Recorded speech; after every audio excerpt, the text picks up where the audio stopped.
an audience waiting. Although it's our different time today, so we were throwing you off. But nonetheless, welcome. This is JLC TV with me, Jack Walsh. And me, Luke Murray. And today is Operation Wednesday with Luke. Obviously, he's going to join us today. It's a little bit different today. We're going to go into what it takes to run this company from an operations perspective, and we're going to dive into a little bit on your to-do list, Luke. Yeah.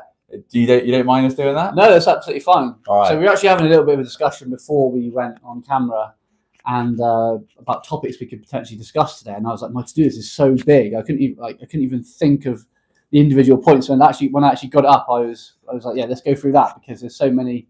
There's a few that you can discuss. Yeah, there's so many things that go on along with the day-to-day operation that people might not even think that say I would do. So yeah, without further ado, I'll get my list.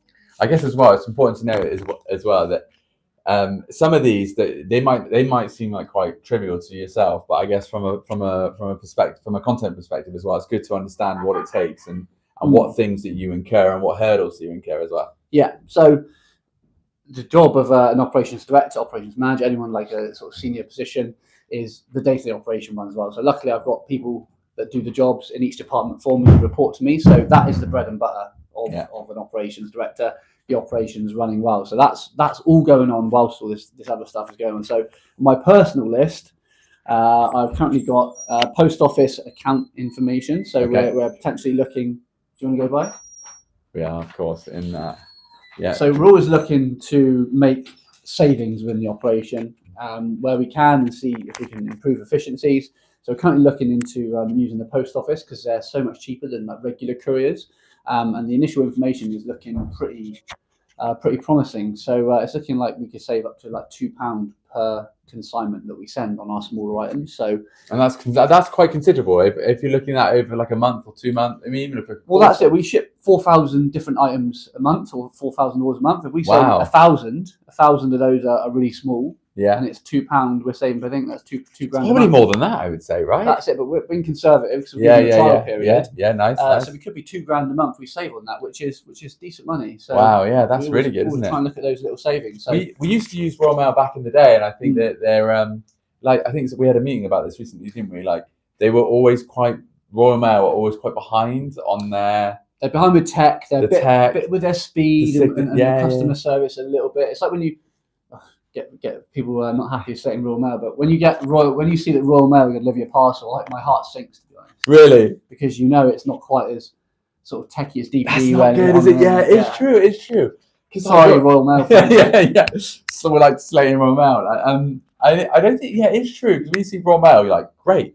That could be here tomorrow. That could be here in a week, and there's no way of me. And they rarely leave it safe as well. They always take it back with them, and then you got to try and get hold of them. And do you think the postmen? Do you reckon they like work for DHL on the side? The Royal Mail postmen. I don't know. Like, is it kind of like taxi drivers where they like? It's very unionised, isn't it? Yeah, is it? Like with the gig economy, it's more like self-employed model, and I think that is more effective when it comes to the courier service. I think the self-employed model is better. I don't know if Royal Mail, how many of them are self-employed or employed. I don't know how it kind of works there. Yeah. I know they're very unionised, so it must be. It must be. Yeah. Yeah. So yeah, nice. So that's that. So we're in the middle of that and running a trial. That's there's a lot of obviously background information to and from throwing in regards to what information, like what label printers we need. We need to change the label printers for their labels. How does it kind of look in terms of like their tracking, their PODs compared to what we currently use? So yeah, loads of different little things I need to tick off of that. So that's one thing. Nice. Next on my list, I have a bit of an ongoing HR case. Right. Okay. So I can't really say too much about that, but any kind of like HR case where, say, somebody leaves the business and there's kind of like a query on how they've left, shall we say, that can obviously lead to a lot of time-consuming sort of research behind the scenes. Obviously, if people are getting involved and you're trying to sort of maybe settle a dispute with somebody who's left the business, that can be very time-consuming for somebody in my position, because you got to make sure you do it right. You've got to make sure you do it right, and obviously that there's people involved, so you've got to be considerate of what's happening with them. And it just can be time-consuming, and a lot of the time as well, like government advice changes for employers, so I'm constantly having to refresh what I know about the current laws and how we deal with things, and sometimes make sure everything's done right. Yeah, that's it. Correct. So that's another thing going on. Very sensitive. Very sensitive. So that's all we can say on that. So this is a good one. This is more like in personal time. This is like end of the day stuff. But planning a trip to China. Okay. So nice. me and Jeffrey are going to be going to China at the start of April. So this is really exciting for me and Jeffrey because, well, I've been here 3 years in April, and I've never been to China. Is your first time? Suppliers, yeah, never been. Okay. Never been to China, full stop. So I'm really looking forward to going out there, seeing what their operation is, because we interact with them on a daily basis with our supplier in China, and it would be really great to see how they're in the workings of their operation.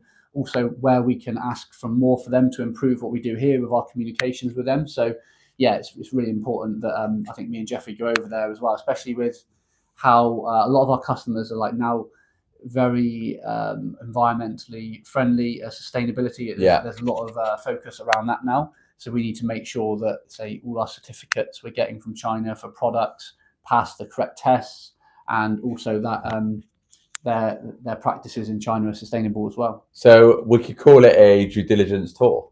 You could do, yeah. Yeah. So you're on. What's happening? Yeah, I will. Hello, this is JLC. Yeah, certainly. Can I ask you speaking?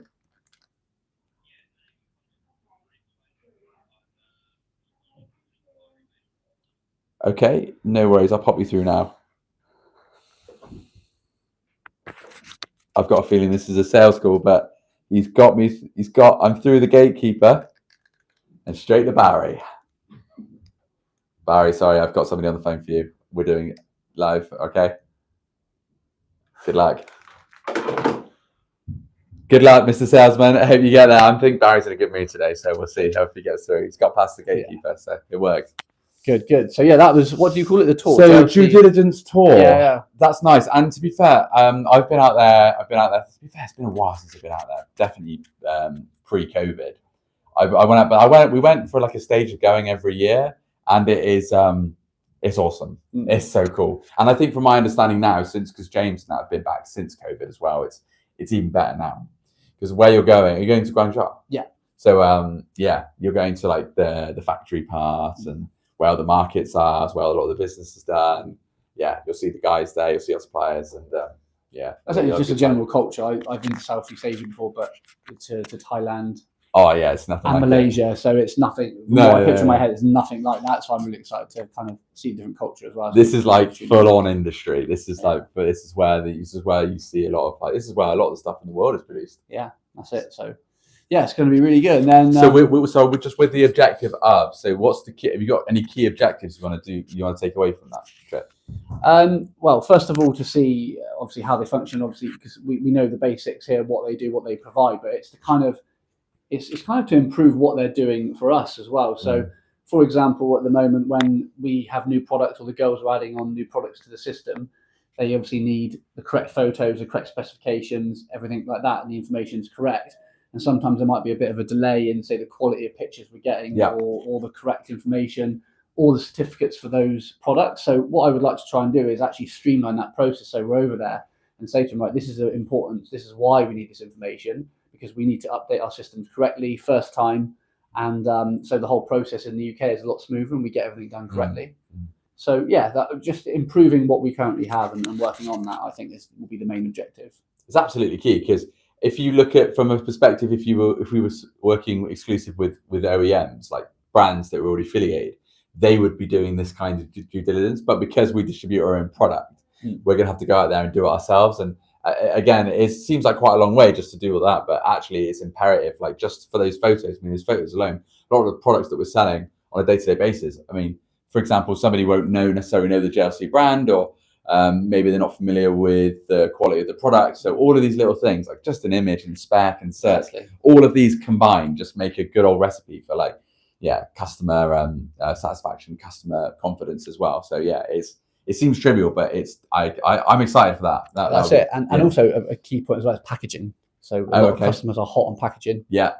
Especially in Europe now, we have a lot of customers They actually I had a request the other day to tell them, a customer, how much plastic waste, wood waste, and paper waste we had with our products that we sent them for the whole year. Wow. So I had to go through a year's worth of data. Wow. So they provided me the data, but we had to provide how much plastic, wood, whatever the packaging was for that product. Yeah. And it totaled up how much of each material we used. So that is a thing that's coming pretty quickly into Europe, and I imagine it'll be here in the UK at some point. And like sometimes just be able to communicate, like see the whites in the eyes, do the communication, like you can just get so much more done, because via email, WeChat, all of these other comms that we use to communicate with our manufacturers and our vendors and our agent out there, it can get lost in translation. And sometimes in business, so sometimes it doesn't actually, what we're saying in English doesn't actually translate into Chinese, if that makes sense. Chinese is like completely different. So being out there and being able to read each other's body language, you can be a lot more effective with the communication. Yeah, for sure. That's interesting. Yeah. Yeah, that's it. And then the big thing that's going on in the background at the moment, which I said isn't going to be going away for the next sort of 6 months, is our move. So the big move. Yeah, lots on. So we've got that, and the thing is, it's very frustrating when you have something like that in the background, because a lot of it isn't in your hands. Like you can say we're at the negotiating table with the landlord at the moment, and the agent who's obviously dealing with that for the landlord on his behalf, and we're going back and forth. But a lot of the time, you're just sitting and waiting for answers on questions that you've proposed to him. Right. Okay. Deals, what they're going to pay for, what we're going to pay for. And a lot of the time, you're just waiting on other people to give you information. So, me personally, I get quite frustrated when I can't tick things off my list. But this is going to be something that's going to be ongoing.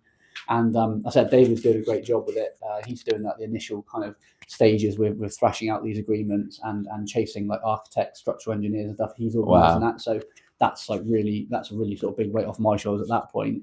But for me, it'd be when we actually kind of move that we need to get that right, and that'll be the pressure to get everything moved on my shoulders to get it from here to the new unit.